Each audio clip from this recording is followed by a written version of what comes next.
la première fois que je viens au Maroc. Et mon sentiment après ce que j'ai vu aujourd'hui me ramène quelques années en arrière, quand j'étais étudiant. À la mort de votre précédent monarque, le nouveau monarque avait donné un signe fort au pays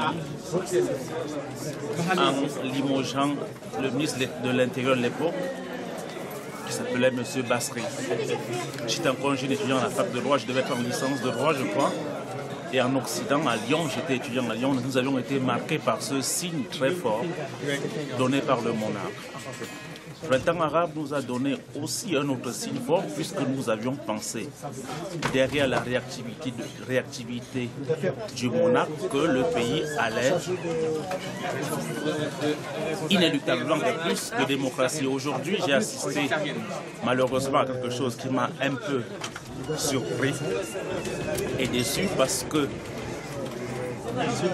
j'ai vu un homme politique marocain très influent, très digne, très respectueux des institutions de son pays, être privé de ce qu'il a de plus cher, l'accès à sa propriété, qui est un droit fondamental, garanti non seulement par la Constitution marocaine à l'article 35, si mes souvenirs sont exacts, mais également garanti par les engagements internationaux signés par le Maroc. Je fais allusion au pacte civil et politique de New York que le Maroc a ratifié en 1979.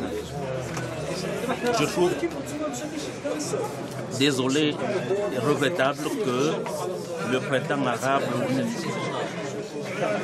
n'ait pas eu la suite que nous attendions, et qu'au jour d'aujourd'hui, pour ma première venue au Maroc, malheureusement, je suis amené à constater cela.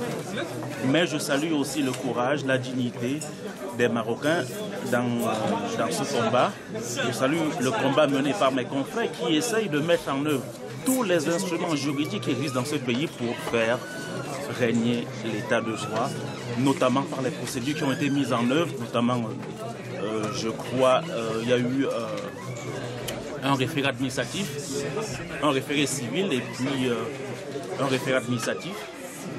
Les textes existent, le droit existe. Les Marocains vont continuer à se battre dignement en utilisant les instruments démocratiques à leur disposition. Et nous pensons que l'évolution des mentalités amènera inéluctablement vers plus de démocratie. C'est une histoire de temps. Et la dignité du peuple marocain, ceux que j'ai rencontrés aujourd'hui, me laisse de très très bons espoirs en l'avenir. Nous continuons le combat à vos côtés.